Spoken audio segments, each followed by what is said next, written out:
Government corruption has never been more prevalent or caused more harm. It's why extremism is on the rise. It's why the financial gap between the haves and have-nots has never been wider.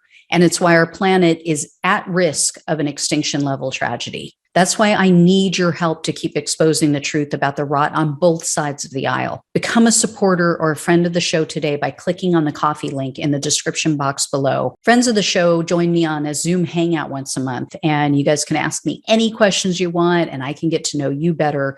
But the most important reason to help is to keep the show alive. Together, we can and will save our country and our planet. Thanks in advance and enjoy the show. Hey everyone, welcome to Plants and Politics. I have an update to share about two of Trump's Capitol insurrectionists. It's time for an episode of Where Are They Now? Matthew Bledsoe was arrested. Patrick Montgomery was in court. Jonathan Manapa will stay in federal custody. No, I don't take responsibility at all. Two more January 6 defendants have been found guilty on all counts. The first is a Michigan resident, 47-year-old Anthony Williams. Rather than taking a plea deal, Williams decided he was going to try his luck with a jury trial. I guess he doesn't watch my show, or he would have known that that was a horrible idea, especially when you consider the fact that Chief U.S. District Judge Beryl Howell is presiding over his case.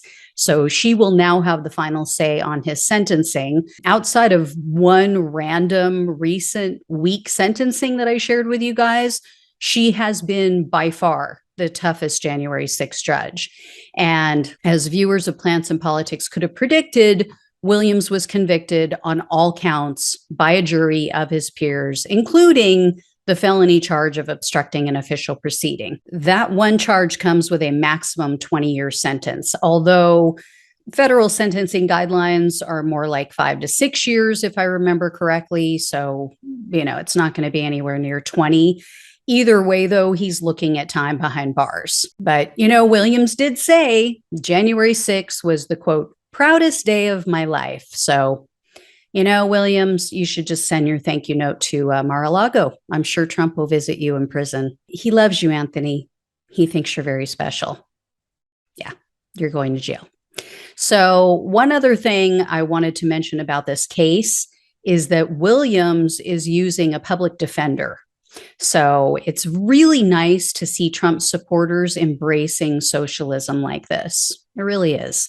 Anyway, he's scheduled to be sentenced on September 16th. So I will definitely let you guys know what happens with that. The second recent conviction I wanted to share is that of 38-year-old Jesus Rivera of Florida. He also goes by the name of J.D. Rivera. Rivera is one of the few January 6 defendants who claims to be a citizen journalist. However, I've looked into it. I've found nothing to indicate that he was affiliated with any news outlet or that he even had his own independent show on social media or anywhere. So, it just appears that he was live streaming some of his actions on January 6th, which the majority of the mob did. So Rivera opted for a bench trial rather than a jury trial. But again, based on the judge, he should have just taken a plea deal. U.S. District Judge Colleen Kolar-Cotelli presided over his case, and she's also handed down some of the strongest sentences for these January 6 defendants. And again, as you could have guessed, the judge found him guilty on all counts. Although Rivera was only charged with the common four misdemeanors. So the maximum sentence for any of those four is 1 year in prison. So the sentencing guidelines, again, are much lower for that crime as well.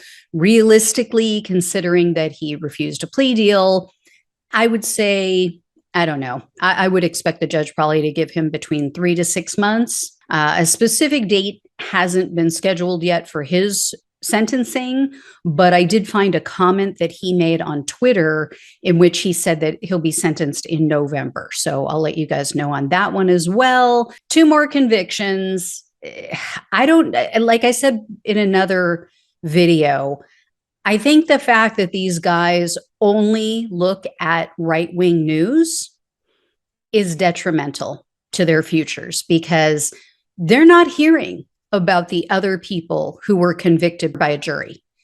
I guarantee it. I guarantee they have no clue that every person who has gone before a jury has been convicted on all counts across the board. And they probably have no clue that it's been a pretty mixed bag with the bench trials. But more often than not, they're found guilty of something. If they would start actually looking at independent news sources, they would know what they're up against. But oh well, they stick with Washington Examiner, Breitbart, Epoch Times, and the like, and they're going to get a whitewashed version of what's going on. And then it's going to lead them to make really stupid decisions. Anyway, guys, thanks so much for watching and listening. Take care. I will talk with you soon.